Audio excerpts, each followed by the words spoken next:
Okay, Bismillah ar-Rahman ar-Rahim. Assalamu alaikum wa rahmatullah. Thank you for the introduction. Thanks everyone for joining us today. I would like to thank the audience online and also the audience at HBKU. Thanks for the opportunity. Today I'll be talking about resilience amid crisis, and I'll be exploring the um, perspectives of female AFL students who are learning online during the war on Gaza.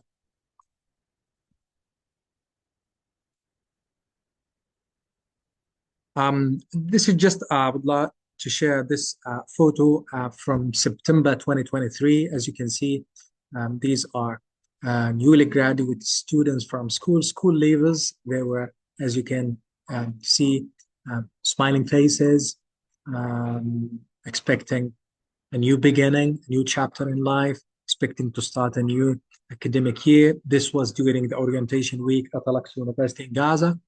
Um, um, it is really sad to say that some of these people in these photos already passed away during the war. I mean, I personally know some people who are in these photos who have really passed away. We've lost them, unfortunately. So as you can see, these students were exploring the campus of the university. They were learning about the facilities offered. We were giving them orientation, but suddenly everything changed. This was a few weeks after the orientation. That was in October 2023. The war erupted and it caused that immense destruction in the buildings. This is the campus of the Al-Aqsa University in Gaza City.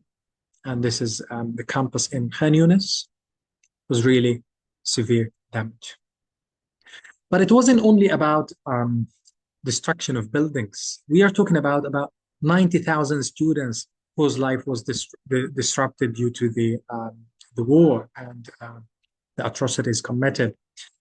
If we're talking about loss at Al-Aqsa University, only the Al-Aqsa University in Gaza had kind of an estimated loss at about 54 million in damages. But of course, this does not only refer to the physical destruction of buildings or infrastructure or laboratories, etc. We are talking about a systematic destruction of education, which has been referred to as scholasticide or educide. Few human rights advocates and scholars have referred to this systematic process of destroying education itself. I'm not talking about facilities, but about education itself, as if killing or attacking education and scholarship. But amid all that trauma and displacement, war and loss, online learning was the tool that students and educators and universities used to move from doing nothing to doing something about it, to sustaining learning and keeping it on. Even amid displacement, students were attempting and attending classes and continuing their education. But let's be honest now, we're in this study, I'm focusing on female EFL students, and the study shows that those students in particular faced not only technical or logistical issues or challenges, but also multiple layers of exclusion. And this is because of the war challenges, economic, whatever, and because of the digital divide that seems to exist among students, segments of people, and also because of the gender norms and expectations in the Palestinian society. And I'll be talking about this in more detail shortly. So as I said, the focus of this study is on resilience of female AFL students at Al-Aqsa University and how they managed, how they sustained learning during the war. So I wanted to find answers to these research questions. I wanted to see how those students showed resilience during this challenging and unprecedented time, and how that gender shaped their experiences and affected their experiences in comparison to male students, and if any, what local strategies supported them during that time. This is a mixed methods study. It adopted a mixed method approach whereby I surveyed 238 students and interviewed 30 students. And in fact, it was really challenging, to be honest. It was really challenging to secure this number, conduct virtual interviews, given the circumstances that students are in, and how tricky the internet situation in Gaza is. So I feel it was good to secure 30 interviews and get more in-depth insights from those participants to elaborate more on their responses, survey responses. As for the analysis, it used descriptive statistics for quantitative data, and also thematic analysis following Brown and Clark in analyzing the qualitative data from interviews and open responses of the survey. Ethics were paramount to this study because we are talking about traumatized students, traumatized educators as well, let's be honest. But mainly students, I was really careful in dealing with them. Pseudonyms were used, and their privacy was respected, given the unique circumstances they are going through. And they were told about the aim and the purpose of the study, so their consent was obtained before conducting the study. So let me give you some statistics and quantitative data that I got from the findings. We are talking about 89% of the students were displaced during the war, and of course during the study, the research project that was conducted. 87 of the respondents said they faced financial hardship during the war, and of course this has all that impact on their psychology, on their ability to go to internet cafes and to get access into the internet, to buy things that are related to their study, etc. So 70% of these students reported that they had unstable internet connection, and 90% of the students accessed online classes using their smartphones. And of course, you can imagine how exhausting this could be, and how much fatigue it may cause for students accessing classes using their smartphones with that small screen, and how exhausting it could be when they have to write assignments or access PDF book, or read study material, etc., or complete a quiz online. It's really challenging. But to put this into context, let me share with you this real story of a student whose name is Dalia. And this story was featured in a CBC News report recently. And Dalia, and this is her father, by the way, as you can see, she's climbing the roof of her house to be able to catch a Wi-Fi signal. And she's using a stick, as you can imagine. She's risking her life and the life of her father. And of course, drones are overhead and warplanes are overhead. But just because she wants to continue her education and be able to access her online materials and download possibly her study materials, she needs to get a Wi-Fi signal, and this is what she has been doing. Just to hold the stick, to raise the stick as high as possible, hopefully for the SIM card to catch a Wi-Fi signal and be able to download possibly or open a page with the study material. This shows real resilience by this student, and of course it is unique. But I mean, it is expected, because personally, I have in my class, I have students who have been telling me that this is what they have been doing. I myself had to do this when I used a SIM card, so I had to raise my phone up so I can catch the Wi-Fi signal, etc. So this aligns with the stories that are being told by the students and how they manage to sustain learning and manage to survive with their education plans. Let me now just show you and share with you the qualitative data that I got from my study. Well, five themes. The first is about resilience of students through their intrinsic motivation. It was obvious that students have something from inside that pushes them forward, that pushes them to continue, to keep moving. And this is their intrinsic motivation to learn and to sustain their learning, even amid crisis. So this student was saying, it wasn't easy, of course, to learn during the war, but something inside me wouldn't let me quit. I kept telling myself, this is my way forward.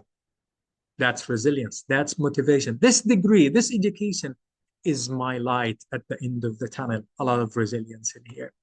A second theme that emerged was how the crisis affected or how gender was affected. And of course, that mutual reciprocal influence, crisis and gender and crisis, and the burdens associated with gender and how these burdens impacted students' ability to learn. So this participant said, I couldn't go to some cafes that provide internet because of the big number of male students there. Of course, I couldn't study or do my exams in the street just because the internet is good, as I see the guys do.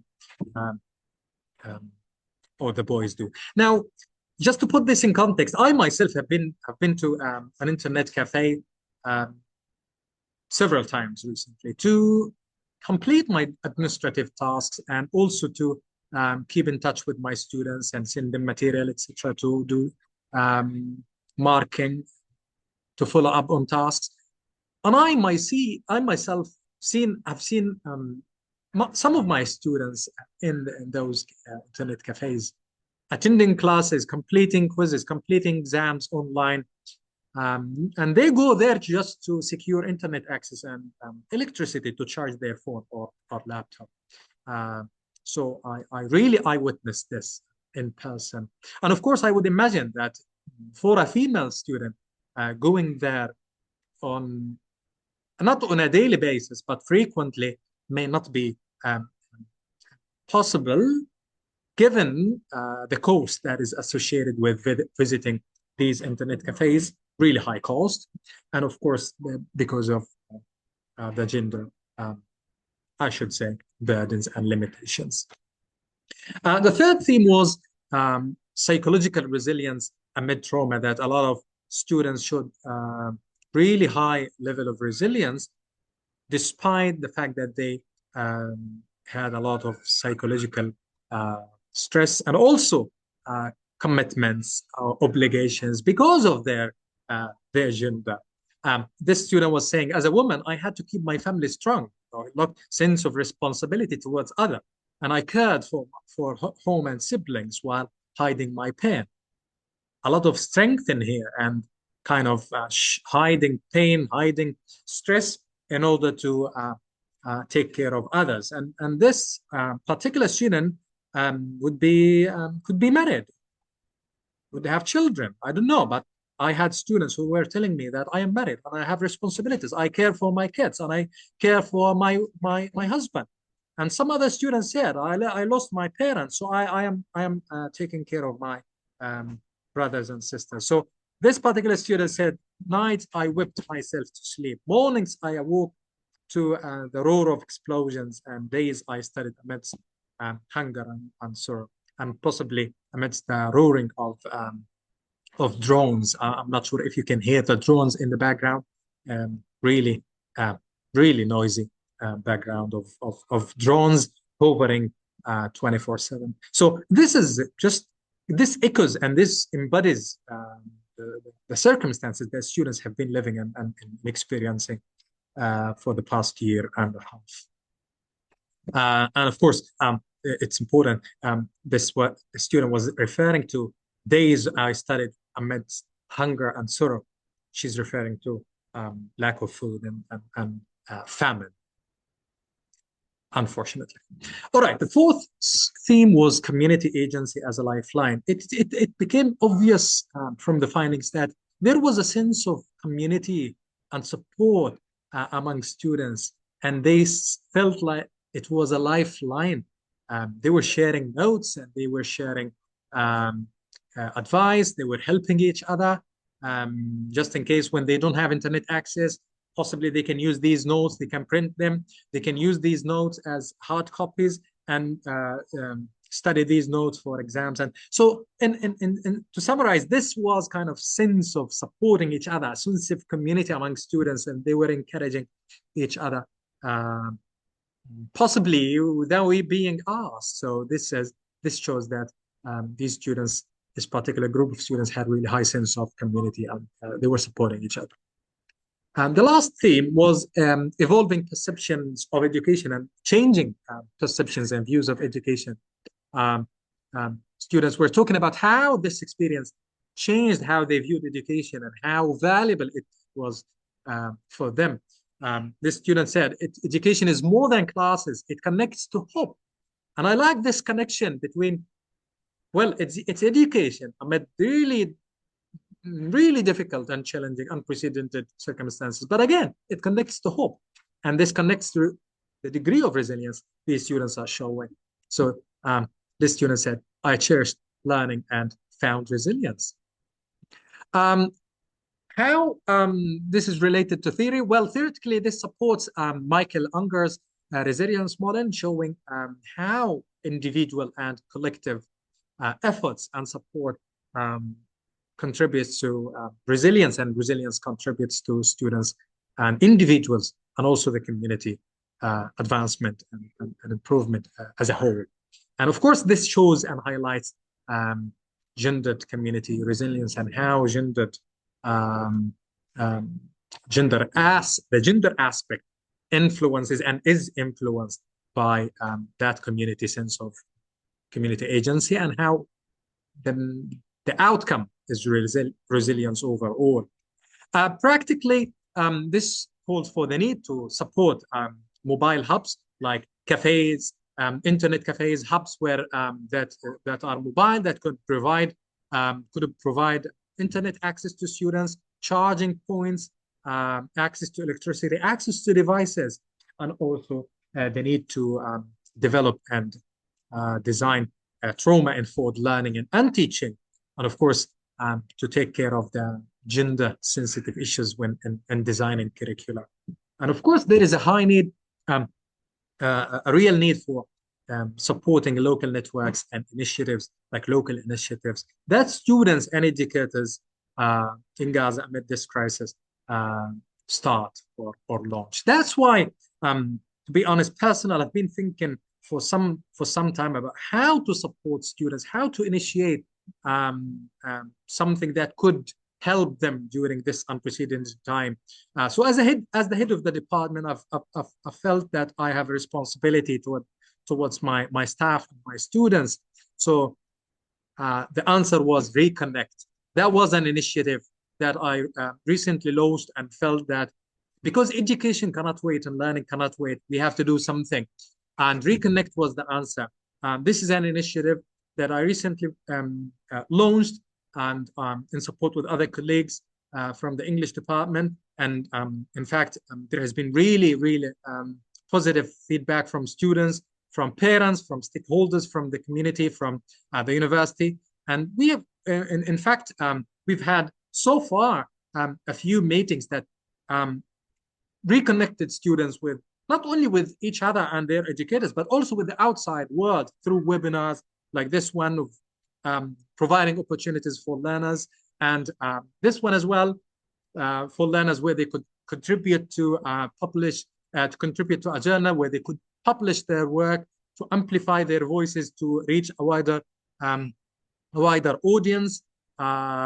Really good opportunities for students to empower them through education and break the barriers. And the feedback has really positive and fantastic. And to conclude, I should say that these students, these young women, really persisted during this war, even despite that immense loss, really immense loss. A lot of students lost their loved ones and lost home, lost access to campus of the university where they feel safe. This is their comfort zone. And of course, we've talked about inequality and how gender is influences their access to online education. This resilience is really enhanced and fueled by these students' goals, intrinsic motivation, and also the support they get from their family and their friends and peers. To rebuild education and recover, I think support must center local voices. Efforts should emphasize those local voices, those local initiatives like Reconnect and many others. And of course, female agency needs to be highlighted, and community support among students should be as well supported and enhanced. Before I finish, I want to just end with this quote that I really like from one of the participants. She said, education is the only light I have in this overwhelming darkness. Thank you.